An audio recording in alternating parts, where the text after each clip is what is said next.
En la ley número 6 tenemos presentado un término elevado a un exponente dividido entre el mismo término elevado al mismo exponente. Es decir, estamos dividiendo entre sí mismo.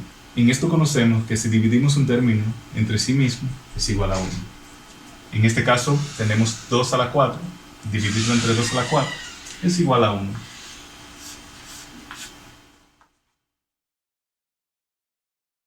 En el caso a continuación, ley número 7, tenemos un término elevado a un exponente y a su vez elevado a otro exponente. En esto la ley establece que debemos multiplicar ambos exponentes. En el ejemplo que tenemos a continuación, 2 está elevado a la 3 y a su vez a la 5. Podríamos expresarlo 2 a la 3 por 5, que es igual a 2 a la 15. Y en el segundo caso tenemos x elevado a la 2, que podríamos expresarlo x a la 2 por 3, que sería igual a x a la 6.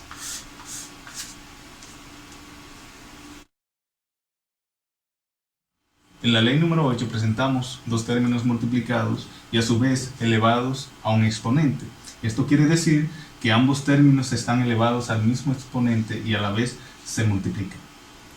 En el ejemplo que tenemos acá podemos decir que tenemos 2 elevado a 3, 4 elevado a 3, multiplicado ambos, y nuestro resultado final sería 8 si desarrollamos 2 elevado a 3, aquí 64 si desarrollamos el exponente, y nuestro resultado final sería 512, el producto de 8 por 64.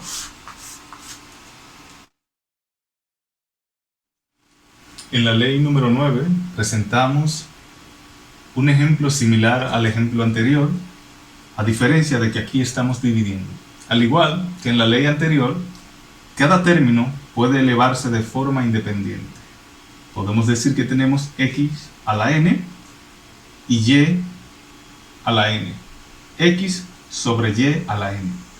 Al desarrollar el ejemplo que tenemos a continuación, podríamos decir que tenemos 2 elevado a la 3 dividido entre 3 elevado a la 3. Si desarrollamos 2 elevado a la 3, su resultado final sería 8. Y si desarrollamos 3 elevado a la 3, su resultado final sería 27. Aquí tenemos el resultado final.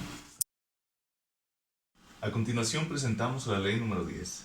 En esta ocasión tenemos una fracción elevada a un mismo exponente, pero negativo. Al igual que en leyes anteriores, podemos llevar dicha fracción a exponente positivo cambiando el orden de los términos de la fracción. Es decir, tenemos a y como denominador, pasaría a ser numerador, y tenemos a x como numerador y pasaría a ser denominador.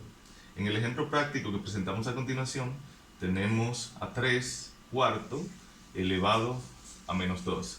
Para esto procedemos de la siguiente manera. Cambiamos las bases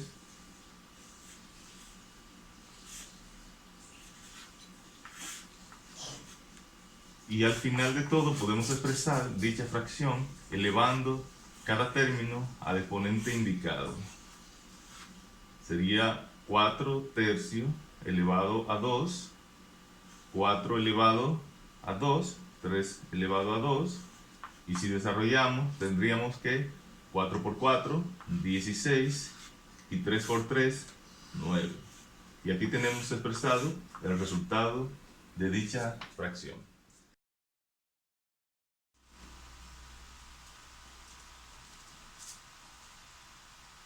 En la ley número 11 empezamos a trabajar ya con lo que es radicales. Presentamos aquí la variable x elevado a un exponente fraccionario, que sería sinónimo de radicales.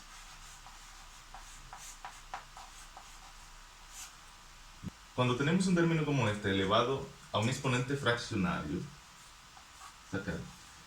el denominador de dicha fracción pasa a ser el radical. Entonces, Si tenemos a x elevado a la 1 sobre n, podemos decir que tenemos la raíz n de x.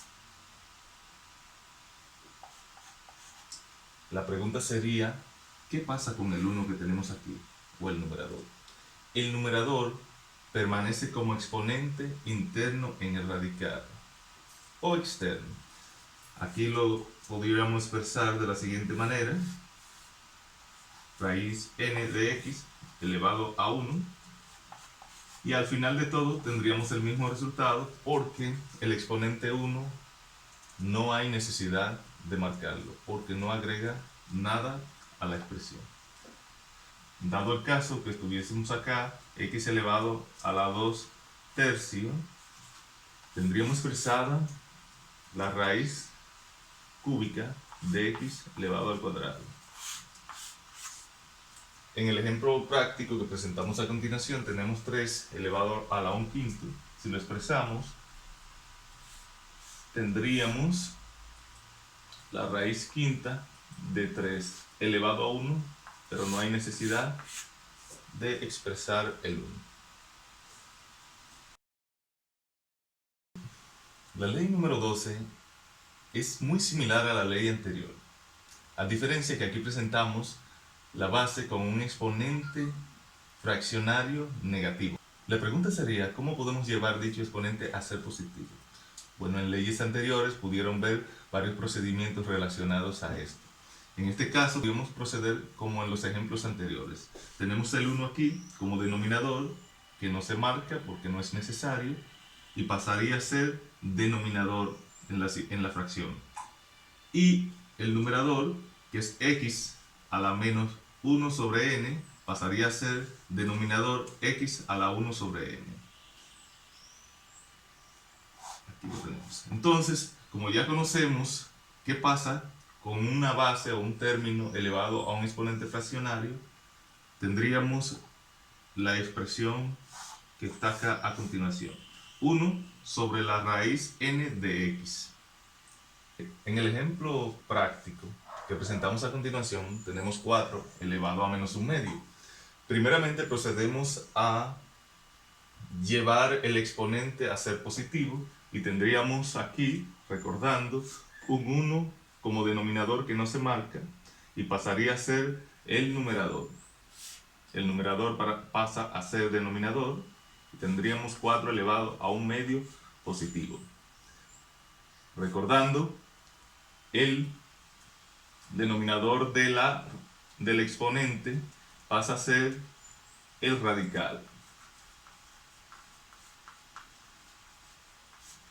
Y como resultado final tendríamos 1 sobre la raíz cuadrada de 4 elevado a 1.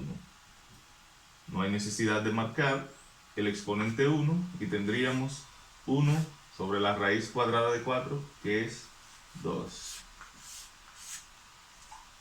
Tendríamos al final un medio.